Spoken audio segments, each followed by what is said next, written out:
আসসালামু আলাইকুম সবাইকে। Bengali sisters kitchen travel and blog থেকে বানিয়ে ফেললাম পাকিস্তানের পপুলার ডিশ চিকেন কড়াই। খেতে বেশ মজা ছিল। দেখুন তাহলে কিভাবে বানালাম।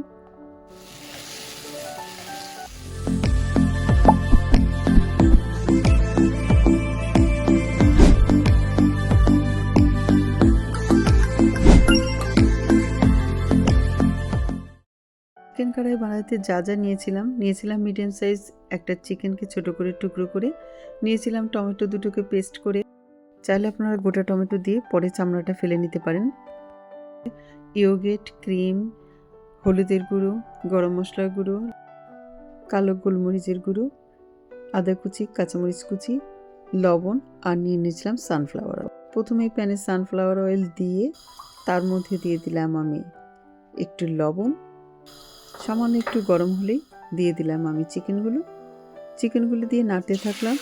নাড়াটা এমনভাবে করতেছিলাম যাতে সাইড দিয়ে বেশি করে নাড়ছি, কিন্তু চিকেনটা যাতে ভেঙে না যায় এভাবে আমি ঘুরিয়ে ঘুরিয়ে নাড়তে থাকলাম ততক্ষণ পর্যন্ত যতক্ষণ একটু ব্রাউন কালার না আসে। একটু ব্রাউন হলো আর পানিটা শুকিয়ে গেল, তারপরে দিয়ে দিলাম হলুদের গুঁড়ো, দিয়ে আবারও সে নাড়তে থাকলাম। দেখতে পাচ্ছেন নাড়তেছি আমি ঘুরিয়ে ঘুরিয়ে। এর সাথে দিয়ে দিলাম টমেটো পেস্ট, তারপর আবারও শুরু করলাম নাড়া। ওভাবে ঘুরিয়ে ঘুরিয়ে আমি নাড়তেছিলাম যাতে সিদ্ধও হয় আর স্বাদটা এদিক ওদিক করে সব দিকেই মিলিয়ে যায়। তারপরে দিয়ে দিলাম হাফ কাপ পরিমাণ পানি। এই রান্নাটা কিন্তু অনেক নেড়ে নেড়েই করতে হয়। নাড়তে থাকলাম টমেটোর কালারটা একটু চেঞ্জ হওয়া পর্যন্ত। তারপরে দিয়ে দিলাম আদা কুচি আর কাঁচামরিচ কুচিটা। নাড়তে থাকলাম যতক্ষণ পর্যন্ত আদা আর কাঁচামরিচের ফ্লেভারটা না বের হয়। ফ্লেভারটা বের হলো, তারপরে ঝোলটাও একটু কমে গেল। তারপরে আমি তার মধ্যে দিয়ে দিলাম গরম মশলার গুঁড়ো, দিয়ে আবারও সেই নাড়াচাড়া করতে থাকলাম। দেখতে পাচ্ছেন কনস্ট্যান্ট আমি নাড়তেছিলাম, বেশ নাড়তে হয় এটা। দেখতে পাচ্ছেন আপনারা নাড়তে নাড়তে কালারটা চেঞ্জ হচ্ছে, কিন্তু এভাবে নাড়লে সাইড দিয়ে ঘুরিয়ে ঘুরিয়ে তখন ভাঙে না।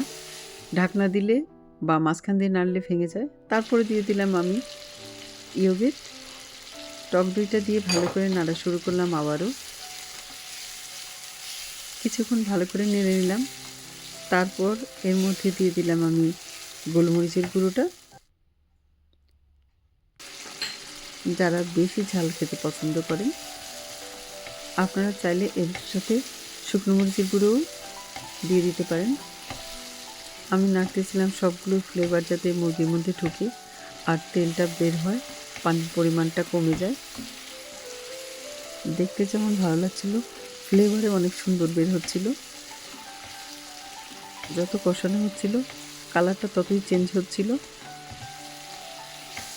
তারপর আমি এর সাথে দিয়ে দিলাম ক্রিম,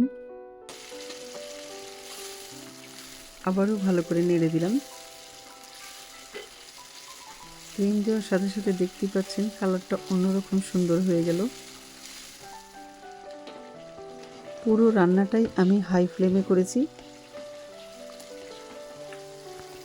রান্না শেষে গার্নিশ করার জন্য আবারও দিয়ে দিলাম আমি আদা কুচি আর কাঁচামরিচ কুচি। আর এভাবে রান্না করলে কমেন্টসে জানাতে ভুলবেন না কেমন লাগলো। আমি যেভাবে রান্না করলাম সেভাবে যদি আপনারা করেন স্বাদটা পুরোপুরি পাবেন। আর এটা আপনারা রুটি, পরোটা, ভাত, পোলাও সব কিছুর সাথেই খেতে পারবেন। চলে আসবো অন্য কোনো নতুন ভিডিও নিয়ে। ততক্ষণ পর্যন্ত সবাই ভালো থাকবেন। আজকে তাহলে এই পর্যন্তই। আল্লাহ হাফেজ।